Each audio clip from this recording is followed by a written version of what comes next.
Welcome to the Canna-Manual podcast, hosted by Global Cannabinoid Solutions, the world's leading cannabis science firm and cannabis market entry specialists.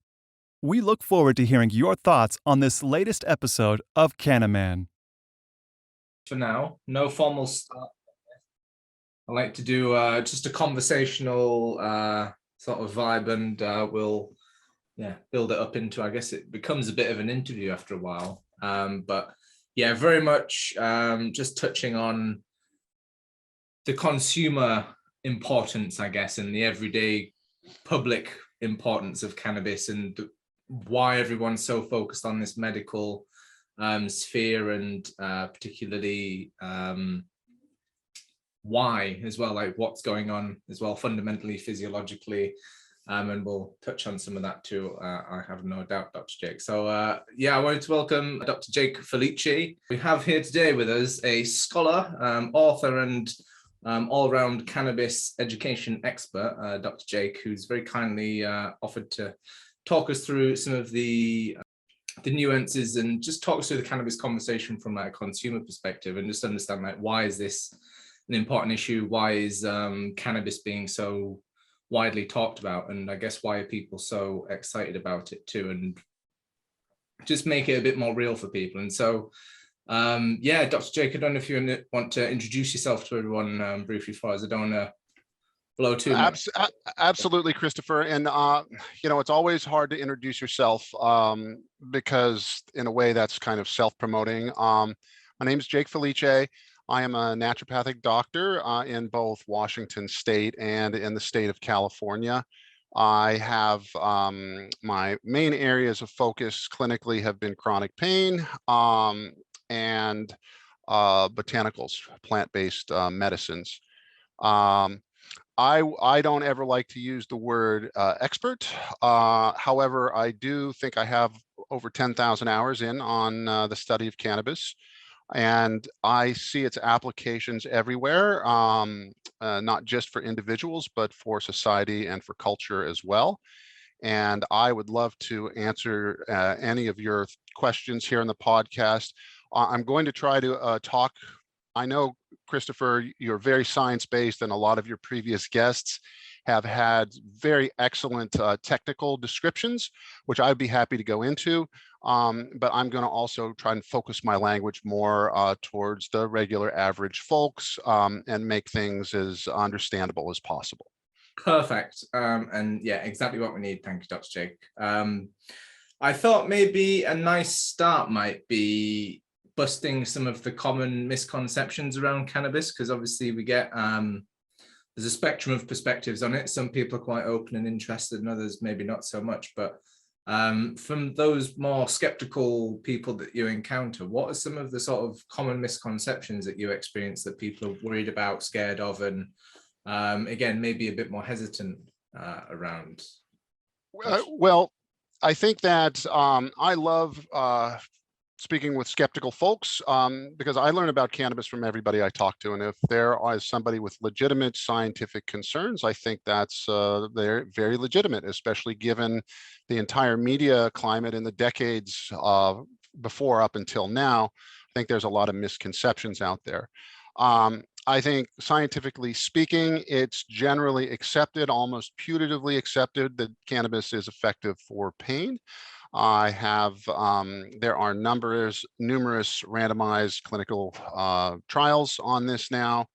I think we can also say that cannabis can be helpful for some folks with anxiety, and has some very good applications for sleep and sleep aids, sleep health.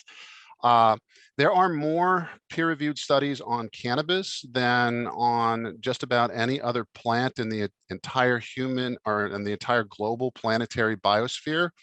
We have tens of thousands of documents on it. And I usually, when I focus on, quote, claims or medical, I usually focus on 3 or 4 main areas, as I mentioned: pain, anxiety, sleep, and inflammation. The amount of literature is immense. But what I say to the general folks is, if you look at the big 3, it doesn't take, and placebo, admitting that there is a placebo effect, but it doesn't take a rocket scientist. If you take a product and your pain is better, that's something that you can at least subjectively verify. Of course, we have to rule out placebo, and we've got studies for that. Same thing with anxiety, and same thing with sleep. So for a true skeptic, I would just say examine the literature. It's massive, it's immense, you'll be amazed. And for the regular folks, I would say main concerns are, is it toxic? Can it be? What about quality concerns with the product or the flower in and of itself? I think those are legitimate, especially in a black market. When you move more into a legalized marketplace, a lot of the times those problems are at least subtly mitigated. So I think those are some legitimate concerns that people have. In terms of other conditions, I think we can say that, for example, in certain autoimmune diseases, such as multiple sclerosis, MS, not only do we know from just probably hundreds now of studies, can be very effective for symptoms, but it also does appear that it is impacting the disease process itself. In terms of specific diseases, disease states, I never really focus on that as trying to treat an individual, say with diabetes with cannabis, but that person with diabetes might have arthritis in their knee. That knee pain is waking them up at night. And so perhaps the cannabis might help them with their sleep. Perhaps the cannabis might help with the knee pain. And if certain compounds such as THCV are present in the cannabis, might even actually help with blood sugar regulation. And also we know, for example, anti-inflammatory effects of cannabinoids are very well documented. And the disease process of diabetes involves reactive oxygen species. Sorry, technical, we're getting a little technical, but can help as an antioxidant to potentially the disease process of diabetes involves oxidation, and so there is an inflammation. So there is some reason that even though we're not treating the diabetes, that patient, their knee pain might get better, their sleep might get better, and their blood sugar and inflammatory markers may or may not be impacted. So it just has a broad appeal on a number of different levels. I mean, for the average consumer, you correctly mentioned there's quite a lot to digest there, and sorry, we can slow it down. Exactly. And so going back to like the products, and okay, so I am one of those people with an achy knee. Okay, great. What are some of your, I guess, what would be your guidance around some of that? Because obviously there's a range of products, different qualities. Excellent question. Let's assume that you are in, and I don't know what the legal status is in the UK. I know that there's stuff moving forward. I don't know exactly where it is. So we'll start in a more legal market, and then we can talk about practicalities in the UK. Please. In a legal market, I really like topical cannabis. So lotions, creams, or oils that you can apply directly to the muscle or joint surface. We know from studies that they are not only getting through the skin, but they are getting into the underlying muscle tissue. Those usually take about 2 points off of the pain scale for the average person. So if your knee pain is at a 5 out of a 10, it's legitimate that it will go down to maybe about a 3 out of a 10 with a topical application. Additionally, you want to look at, is it a prior injury? Is it chronic wear and tear because you're a runner, or you're playing football and it's irritating it on the weekends? Those are things to consider. Oral products, such as a CBD-oriented product, can also help mitigate a little bit of the inflammation and the pain. I found with hundreds of patients that the combination of the topical plus an oral tends to work a little better. And we're talking about mild pain relief. We're not talking about getting that 5 to a 0, but into the 1 or 2 range, potentially, and very conceivably down to a 3. And the difference between a 5 and a 3 really can affect and impact quality of life. You can have a much better quality of life walking around with a little bit of knee pain rather than with, say, moderate knee pain. In the UK or in other areas, it's tough with the legal climate, but one thing that can be very easily done, there's 101 YouTube videos on it, is you can extract the flowers into either a coconut oil, and this is not rocket science, basic cooking, into a coconut oil or an olive oil, both of which can be used topically. Yes, you can put olive oil on the skin, I know, but you know, it's a limited market. And they can also be used orally as well. So I'm not really sure of what the legal status is in the UK, but I love topicals because they don't cause a head high. And I think that they're an ideal introduction for somebody who doesn't know very much about medical cannabis. Even the THC products on the skin do not cause a head high. I mean, we've got a bit of a strange system in the UK because although cannabis in its entirety is illegal, we've tried to sort of section off CBD as its own wing. Oh, okay, great. But with that, you've got lots of varying qualities of products. Some are produced in California and say shipped over to the UK that maybe aren't, say, compliant with the laws. Products may be, you can argue whether the cannabinoids within the product are safe, but we don't know about the heavy metals, the pesticides, those sorts of things as well. So for a British patient, and again, this is probably why a lot of people do grow their own, and produce their own at home. And it's something that a lot of, say, the cannabis club community, and there's a lot of patients within those cannabis clubs that do exactly that. What have you sort of seen in California as the market's progressed and as the sort of access has progressed? Because obviously you've got some people that want to grow independently, some people that want to, like a grandma doesn't necessarily want to buy her product or grow her own products, hasn't got the time or interest or need, but would say go to a dispensary or purchase it from a friend. Like, how has that sort of evolved? Because I think, well, I guess what we're seeing is how North America moves and how different areas of cannabis in North America moves tend to indicate, and we quite closely parallel the sort of evolution that you guys have. And so, like, yeah, what sort of that transition been like? 'Cause you've gone through the full cycle almost now. No, there are in California, there are an immense a number of products, both on the medical and on the recreational side. And recreational cannabis, all cannabis is medicinal, so recreational cannabis can be used medically. The quality control in California is not as good as in some other states, like as in Oregon or Washington. It's getting better, but the pesticide testing, et cetera, isn't as good. So using a reputable manufacturer is something that I recommend. Because I'm in the States, I have CBD companies that I recommend. I'm not going to say any here.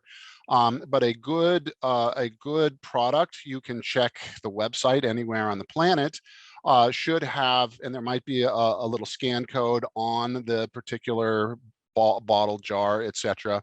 You can look and see, has it been laboratory tested? And a very good company will do a third-party test, so that there's no skin in the game.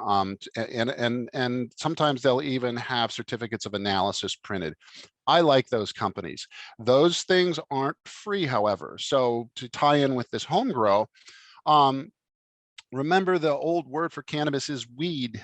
And the reason it's a weed is, back in parties in the 70s, people would roll up that Mexican with stem seeds and everything and pass it around the party. And every now and then a seed would pop and fly off the porch. And several weeks later, report after report, these plants start popping up. So it is a very easy plant to grow outside. I'm not saying top quality, but outdoor grow of cannabis is, especially like C+ quality, is really good. When you grow cannabis yourself, You can test the soil, so you don't have to worry about heavy metals. You know, because it's your cultivation with your soil, you know whether or not you put pesticides on it. You can control the type and kinds of fertilizer that you use. And some people worry about molds, etc. But a good 25x little magnifying scope, you can examine and get pretty high safe. I think that the safest and most affordable way is to grow your own. Probably most people can't do that. But I also, in terms of products, if you are looking to get something, I like tincture-oriented products. There's a tincture as a liquid because you can take those orally. If you have an insect bite or a little bit of acne, you can use it directly on the skin. It is very effective for pain, for itch. And you can also take that liquid and mix it into a Nivea cream or your own lotion and use it topically.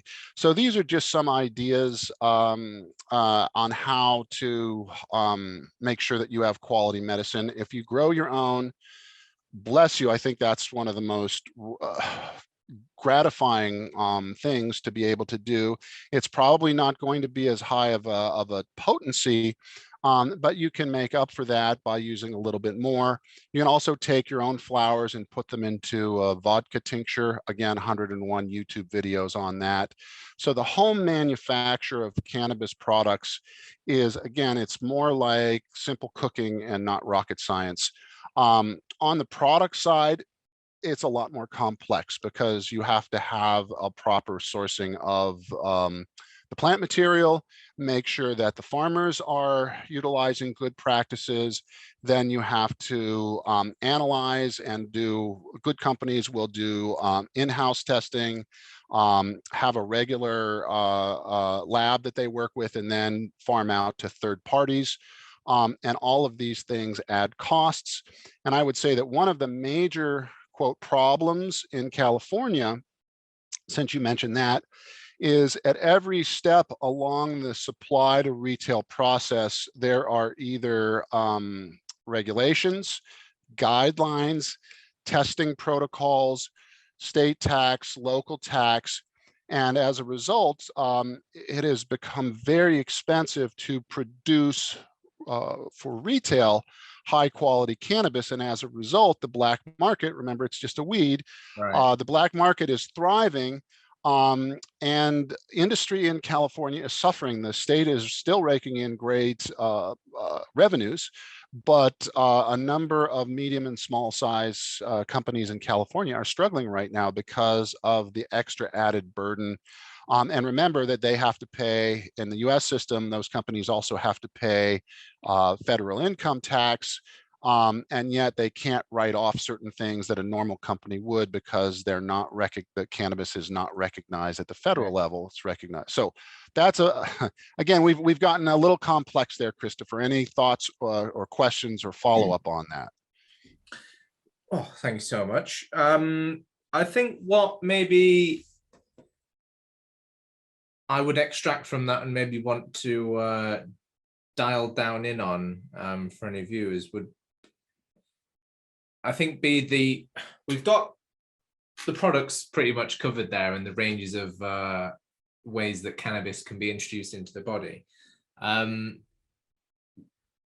guess I'm trying to frame it for people, but what is it in the body that we're trying to target with those cannabinoids? And without bursting the endogenous bubble, would you be able to talk us through, I guess, a bit of the ECS? Okay, let's talk about the ECS, and I think to really get the ECS, understanding why it evolved, and I'll try and do this in as simple terms as I can, is really essential. Basically, the ECS, endocannabinoid system, it's the largest receptor system in the human nervous system, meaning there are more cannabis receptors on our nerve cells than any other type of receptor, and more than opiate receptors, more than nicotine receptors, more than acetylcholine, more than any other kind of receptors.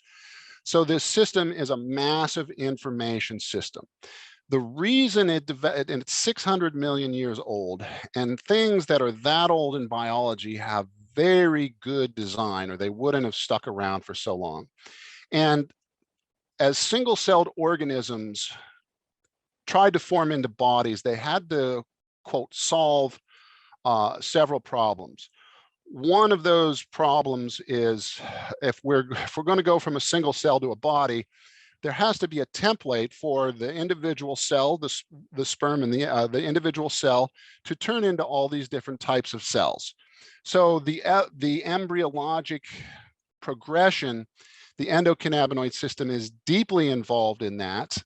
And that is why it is hardwired into every physiologic system. It is literally a system that cells used in the very beginning when they just started first sticking together to communicate back and forth with each other. That's not so exciting. But again, now you have a body. What does a body need to do that a single cell doesn't? Well, a body needs to recognize down here in my foot, I have an injury. So the system needs to recognize that it has been traumatized. And the endocannabinoid system is hardwired from evolution in order to recognize that the trauma is there, and then also to mobilize the body's resources to fight the infection and begin the healing process. So this is the reason, the reason why it does all of these things is because it is a system that has been designed through evolution to handle the problems of how do we make a body, how do these cells communicate with each other, how does that determine how we recognize injury and repair it, and also how do we get food to all of these different cells. You know, as humans, we take in food through our mouth and it is distributed everywhere. The endocannabinoid system is one of the major systems that biology uses to handle all of those problems. That's why it can be effective for so many different things. Please, any follow-up questions? I'm trying to be as general as possible, but it's a wide-ranging topic. So precisely. So that endocannabinoid system can be targeted in a great number of ways. And so obviously you've got the tinctures, you've got the topicals, and you've got, well. So we talked about pain. Let's move into now anxiety. Or do you want to, let's do anxiety then. And anxiety, a lot of us have anxiety with COVID now, and in the US, our political situation is less than ideal. I think we can all agree about that. That causes stress on the individual. And then various COVID lockdown policies, etc. We are experiencing a lot of stress. So part of what the endocannabinoid system is it is a sentinel system, and it recognizes perturbations both in the internal and external environment and helps us adapt to them. There's some really cool studies. There's just a study on healthcare practitioners in the COVID space who are undergoing extreme stress and high rates of burnout. And a pretty high dose CBD product during the trial period dramatically reduced burnout rates in the healthcare practitioners. And what was very interesting, Christopher, is that those effects carried on past the time when the CBD was delivered and lasted for weeks later. So part of what's going on is, whether it's real or not, stress is perceived from the external environment. We get all wound up. It can be very helpful for us to, for our physiology, to help calm us down. PTSD is an extreme form of stress, whether that be physical abuse, sexual abuse, acts of war, motor vehicle accident. Terrible things can happen to a human. And if the memory and association of those events gets entrenched into our nervous system, we keep remembering it even when the event is long past, and part of the healing process is letting go of those traumatic memories. The endocannabinoid system, both on the CBD and the THC side, have been shown in study after study to help mitigate and reduce that. In fact, it's thought now that administering cannabinoids fairly soon after a trauma, there's some Israeli studies on this, can help mitigate and reduce the incidence of PTSD. So it is an adaptive system. And if there's one thing that I could sum up the ECS in one word, it would be communication.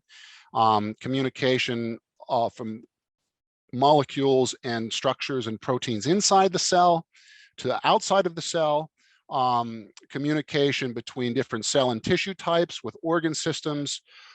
We have really good and interesting fMRI on brain activity now, and certain networks such as the default mode network, and how humans process our thought, our thinking, as well as trauma from the outside world. So I think that it is a system that is very supportive on a number of levels. On a tissue level, because that's kind of abstract, when we look at rat studies, we can induce a heart attack in a rat by blocking one of the blood vessels to their heart. And you can do that for a specific amount of time, and you get a death of the muscle wall that's a certain size. If you give CBD to the animals before inducing the heart attack, the size of the death of the muscle cells is 66% less. There's more than one. This study has been repeated, but then the study that I'm thinking of in my mind is that much smaller. And it's not because more blood is getting to the tissues, it's because the tissues are dealing with the lack of oxygen better. They have that stress, and they are better physiologically able to handle that extreme oxidative stress. So that's what I mean by a protect. And this again goes back to evolution. When you're forming a body and you have all of a sudden you have cells that are on the outside and then cells that are on the inside, you got to get oxygen to those cells. And if those cells are not getting enough, they need to have a signaling mechanism to let the local tissues and let the global system know that, hey, we're having a little bit of trouble here. So again, if you think of it in this evolutionary time frame, part of its role is in harm reduction. So for people that maybe aren't quite yet ready to take the cannabis leap or touch on the cannabinoids just yet, and again, maybe they're being drug tested, for example, they don't want to take that risk. How can people look after their endocannabinoid system just with general, what would you call them? General behavior? Care and feeding of the endocannabinoid system, to quote a paper by a very prominent author. How do you care for your own endocannabinoid system? Well, it's not. I see cannabis, Christopher. It's not a base, not necessarily a daily thing, but more when things get a little bit bad. So many things can actually help tonify our endocannabinoid system. Good, healthy diet tonifies this system. Exercise tonifies. Even a study in women on singing. Have you ever just never felt? I mean, even if you're singing in the car or in the shower, I've got a terrible voice, but singing a song loudly all by yourself will tonify this system. Likewise, things like pesticide exposure, alcohol toxicity tend to push the endocannabinoid system in the opposite direction because they're interfering with communication processes in that system between different parts of the body, the cells, the tissues, etc. It's quite interesting how we, I guess, the damage that we're doing unknowingly to our bodies in a lot of these cases. And again, like not even factoring in, say, the hormonal imbalances that we're maybe bringing about, and just a lot of our environment as well, like you say, not just the geopolitical context, but also just like the food we eat, the Yeah, how Absolutely, absolutely. And so let's look at the food we eat. One of the best things we can do for our inflammatory cascade is good, healthy fats. Omega-3 fats is the buzzword. And these fats are very much working in an endocannabinoid-like way. And very interestingly, hemp seed oil, so the oil from the seed, no THC in it, has a perfect oil balance of omega-3s to omega-6s, which is like a 1-to-4 ratio. So we get a perfect fat from the cannabis seed. And, you know, we have societal problems. Obesity is a huge societal problem. There's some really good studies out of the University of Indiana on cannabis helping with the obesity. It's kind of like the French paradox. The classic stoner is the skinny hippie who's eating all of the bad stuff, but still, so that's a big problem culturally. Violence is a problem in our culture globally. I used to back before legalization in Washington State, I would regularly speak at an event called Hemp Fest, which was the world's largest hemp festival before legalization. Literally 500,000 people would come through the festival grounds in one weekend. And the Seattle Police Department had a 2-year waiting list to volunteer for this because the cops loved working at HempFest, because you have 500,000 people in a weekend. You tell me what would happen at a football game in England, how many incidences of violence. There were usually, in 500,000 people, sometimes there were no arrests for the whole weekend. It was an incredibly peaceful, so societal problems of violence. Poverty. Poverty is a problem. I know there are legalization efforts throughout different African countries now, including in South Africa. The development of new industries can be very beneficial for folks.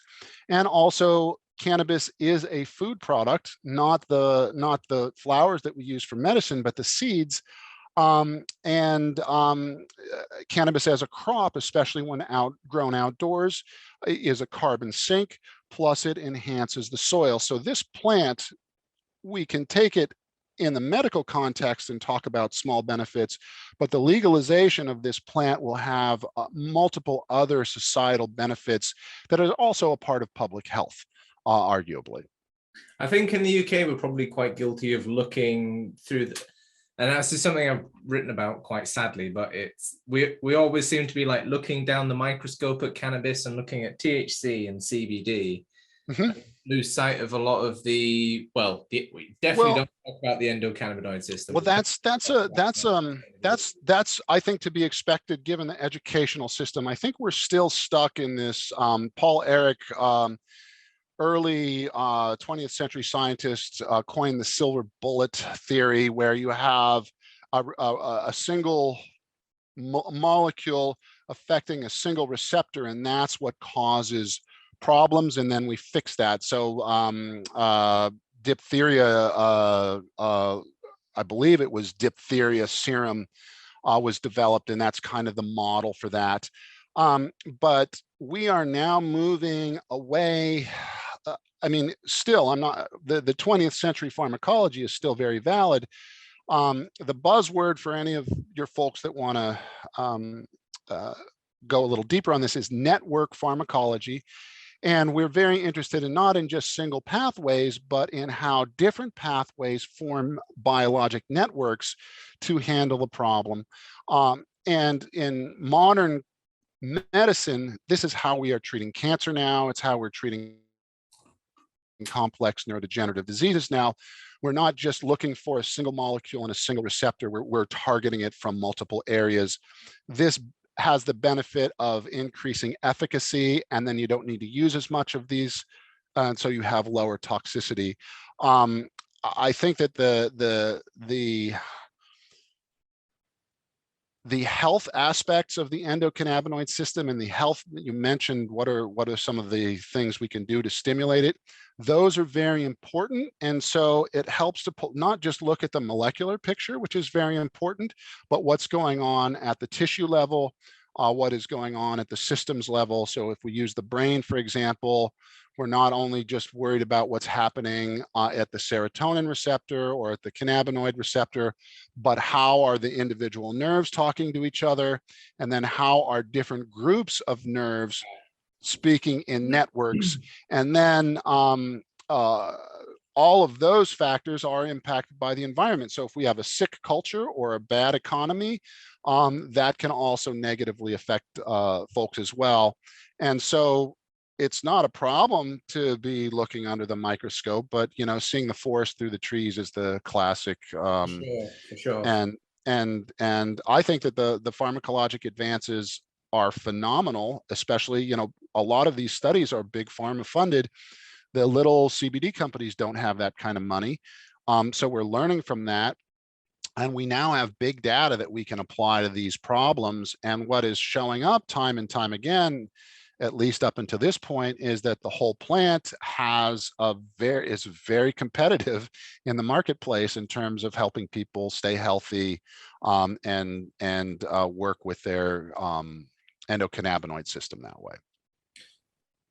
Going back slightly, Dr. Jake, for the sort of California market, you mentioned that sort of black market, legal market divide. Like, how is that?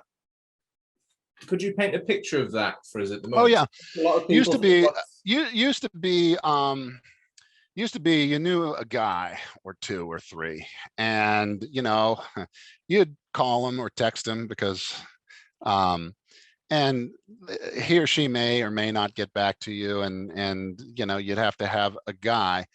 Now that in the black market they call them plugs, and why that one of the I'm not all hip on the lexicon, Christopher, but the term plug means is that it just is a plug is, this one person can be on the black market selling.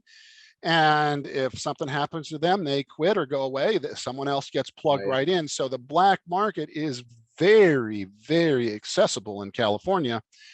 And if you're not thinking about pesticides, why would I want to pay a certain relatively high price for a retail product when I can go to the plug and get a similar product for a much, much lower price? Now, it may not be similar. There might be pesticides and unethical growers. But again, remember, this plant is a weed. It grows outside very easily. Lots of people know how to grow it. And when you don't legalize correctly by overtaxing, the legal market has trouble competing with the black market. And I am all for legal home grows for adults. I don't like the black market because you can get some questionable products out of it. But for some folks, there is a price point that's a major concern, and sometimes it can be a very dramatic price difference between the retail store bought and 4, 5, 6, 8, 10 years ago, the opposite was the case, where most people would be like, you know what?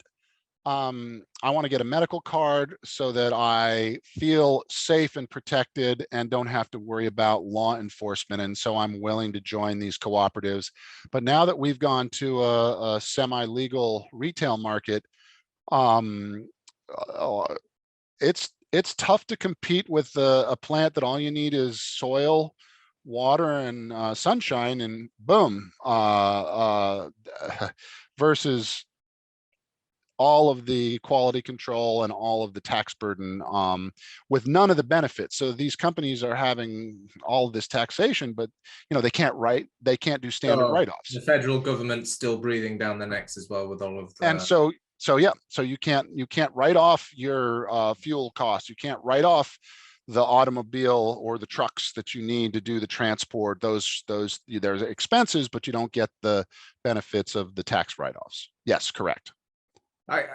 I think, well, I'm very glad that you pointed that out, Dr. Jake, because we've got, I guess in the UK, we're going through that transition where we're trying to medicalize or build up a sort of medical system. But like you say, like, it's very easy for a patient or someone that needs it short term or someone that can't afford the prices to just going, oh, well, I'll put a seed in the ground and grow my own. So it's, I guess, a challenge that I think we'll see more and more, but it's interesting how I'd say you guys are probably maybe 10, 20 years ahead of the UK, and it's still, that divide still exists as to that competition, I guess, still exists. It won't go anywhere, even with a regulated market and even with the laws. I I think that we can always improve, but when you get entrenched players and now big cannabis with lobbyists, the little guy can get shut out. But there are huge opportunities on the business side for small and medium-sized companies. In the properly regulated market, cannabis can be very boutiquey. You know, I don't want to use, so you can have really high quality small batch either flower or products that can do very well in the right environment. But the consumer market needs to understand what quality is and what quality isn't, as do the politicians. So until there is a maturing of the market, it's hard to make good decisions. A kind of a corollary on that is opiate overdose deaths. There's a real good study. There's so much data on this. It's all correlation. So we're not saying, and I know that's technical, but correlation is not causality. But in the US, when you enact a new medical cannabis law, opiate deaths go down by 25%.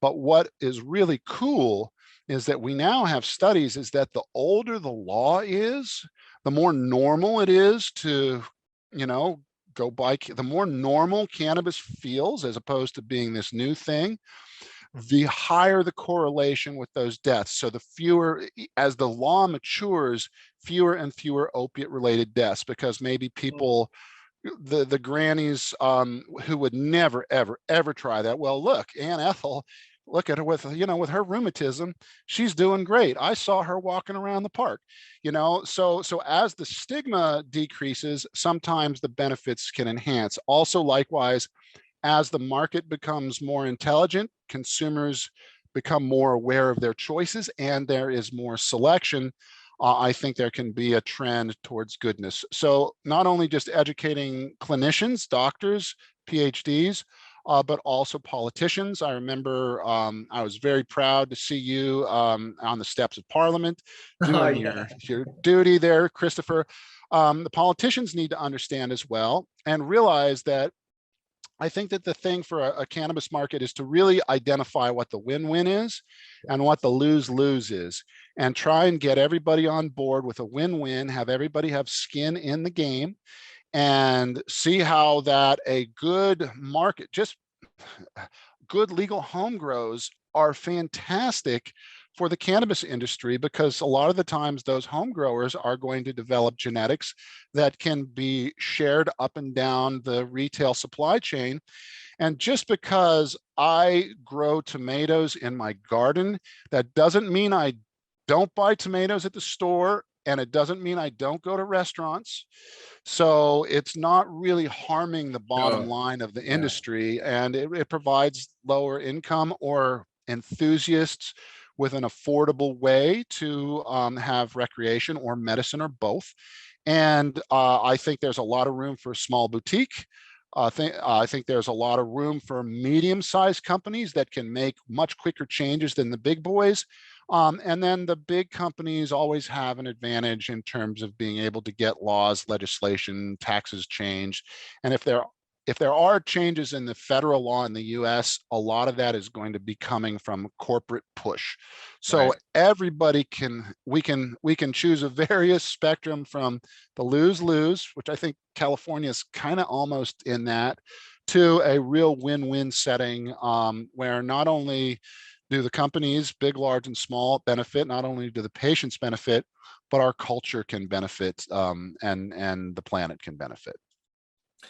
Just recently, Dr. Jake, there's now talk of decriminalizing cannabis in London, in certain areas, and I think that's probably going to be one of the first times that more of the community level issues will be solved. And going back to sort of black market crime, that sort of thing, you get obviously a lot of arrests around that too, a lot of what would we say, a lot of expenditure around sort of public services and that sort of thing. And so I guess that's something that hopefully we'll be able to address, as it seems that more of the of those wider considerations are actually being made now, and that, okay, well, look, now we're not just focusing on creating medicines, but also looking at how we can maybe reduce the number of arrests that we're making, and just have more of an impact at a social level in a community rather than clinically, should we say. But for California, Dr.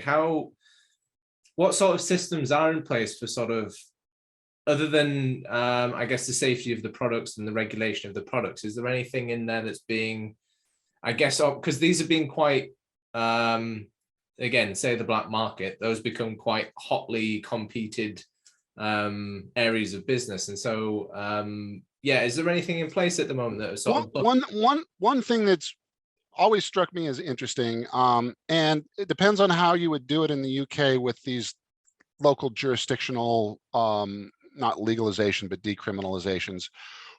In California and in other licensed states, lots of communities were worried that the dispensaries were going to come in and they were going to attract crime, which is very reasonable. And I think that if you do it in a small area, and I don't know if I'm being scientific on that, but old Amsterdam comes to mind, where they've legalized drug use, and then all of the drug users descend on one area, and it's kind of sketchy. So that was a common concern for many communities as these medical and retail dispensaries were coming in. And again, at the time, and still to this day, many of these companies are cash-only businesses. So in their storefronts and then the development of their buildings, they have emphasized security, largely because they got a lot of cash on hand, and plus they have a lot of product that's worth a lot of cash on hand. So there's cameras everywhere, inside, outside. And as a result, crime actually went down in the areas, because not only are the cameras on the local storefront, but the convenience store across the street, et cetera, et cetera.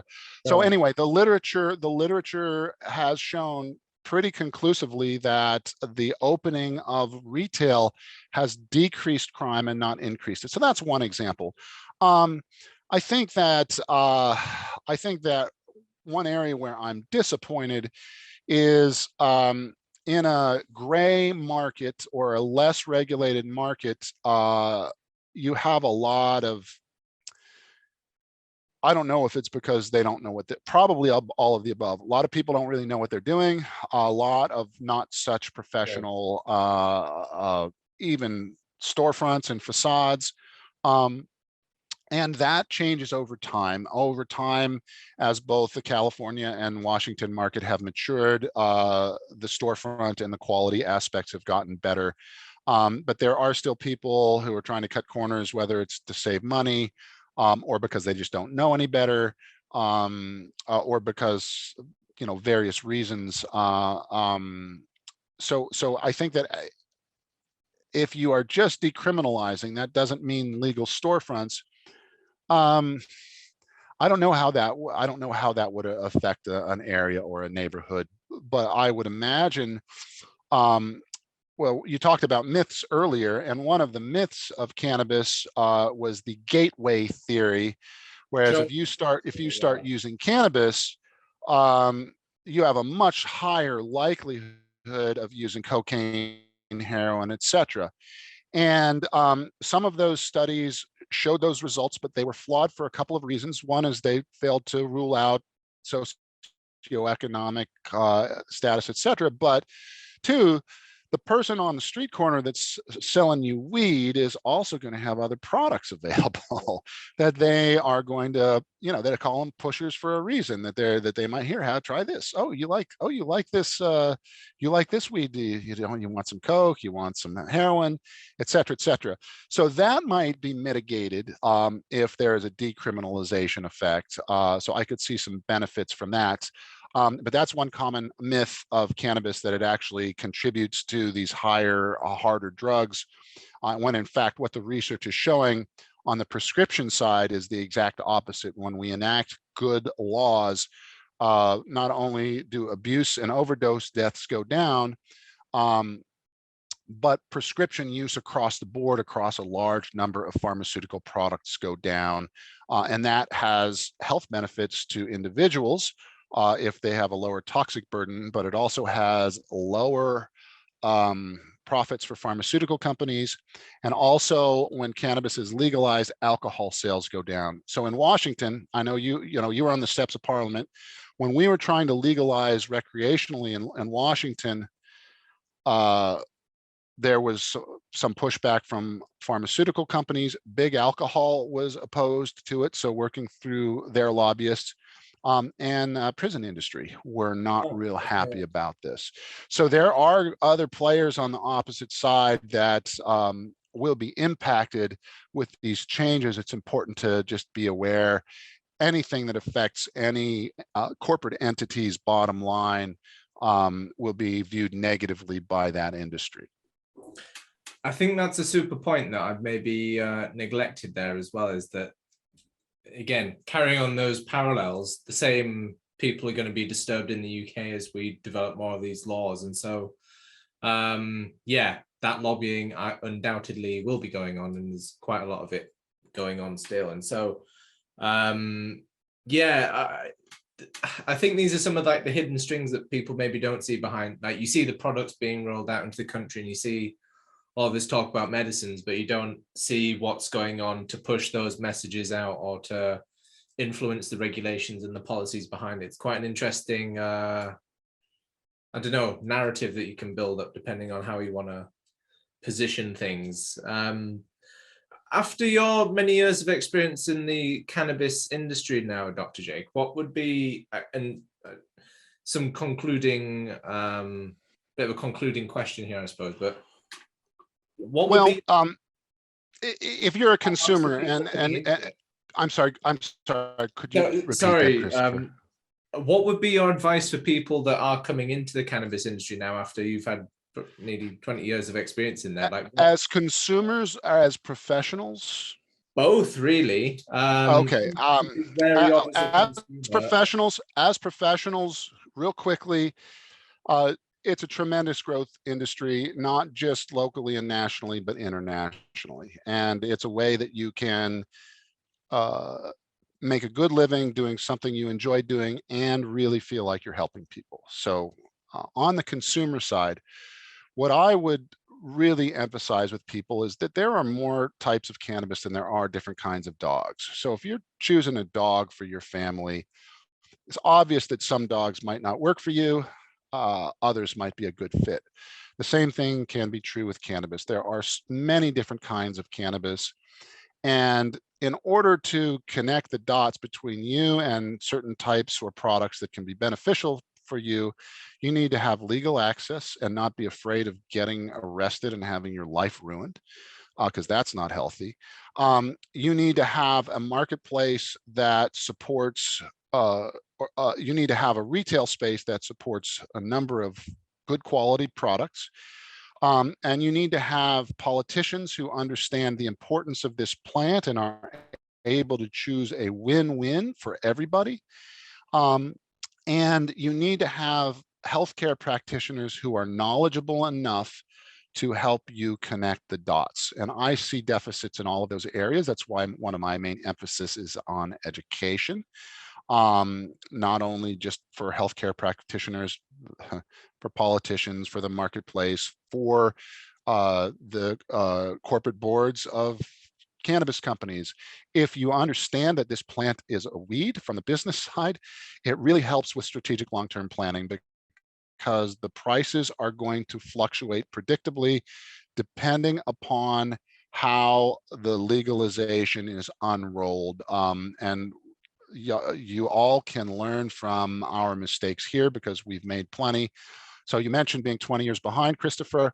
Maybe just because we have a 20-year head start doesn't mean you cannot catch up very quickly, especially if you are able to partner with allies and establish how the win-win will work.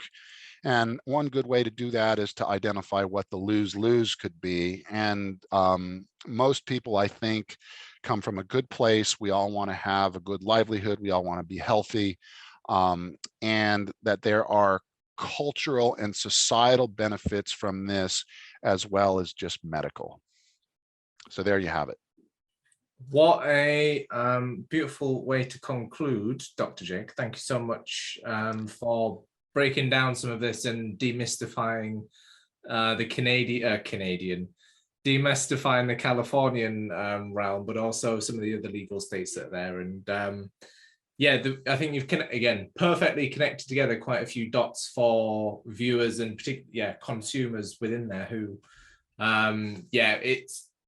You hear so much about products, you hear so much about cannabinoids and THC and all these different illnesses and diseases. It's quite hard to tie that together and make an educated decision as to what direction to go, where do I stand, what's best for me, and what are my options really. So thank you so much for running us through all of this, and really appreciate your time, Dr. Jake. Thanks so much.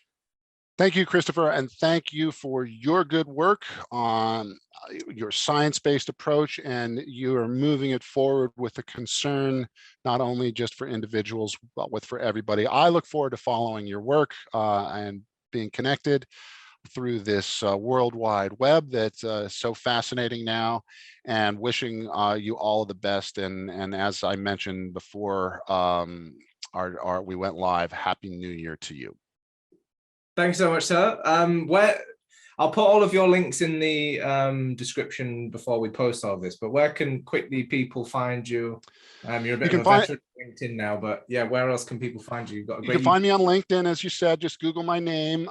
You can also check out my YouTube channel where I have posted a lot of videos, and you can go to my website, drjakefelice.com, where I have a collection of things that aren't on my YouTube channel, such as this podcast, all of the other podcasts that I've done, as well as my writings and other video posts, etc. So I very much think that education is hugely important at multiple levels, and that is my main approach as an educator. And interestingly, the word doctor comes from the Latin docere. In Latin, doctor and teacher were the same word, docere. That's where we get doctor from. Just like in Japanese, sensei means both teacher and doctor. I see one of the key roles as me as a doctor, as an educator. I love it. In addition to 10,000 hours of cannabis, I've also got 10,000 hours in the classroom. And looking forward to this COVID being done, whenever that is, so that I can get back into face-to-face classroom activity, because that, I think, is what I enjoy the most. So cheers. Definitely missing from a lot of, a lot of our contact at the moment, isn't it, and just society in general. No, thank you so much, Dr. Jake. I'll, plug everyone into those, and thank you for all the wonderful work you do, and we'll speak to you very soon, sir. But thanks so much, Dr. Jake. Thank you, Christopher. See you soon. We hope you have enjoyed this episode of the Canna-Man podcast. For more information on how you can safely navigate the cannabis ecosystem, take a look at some of our educational materials or reach out to us at www.globalcannabinoidsolutions.com. We look forward to you joining us on the next episode of the Canna-Man podcast.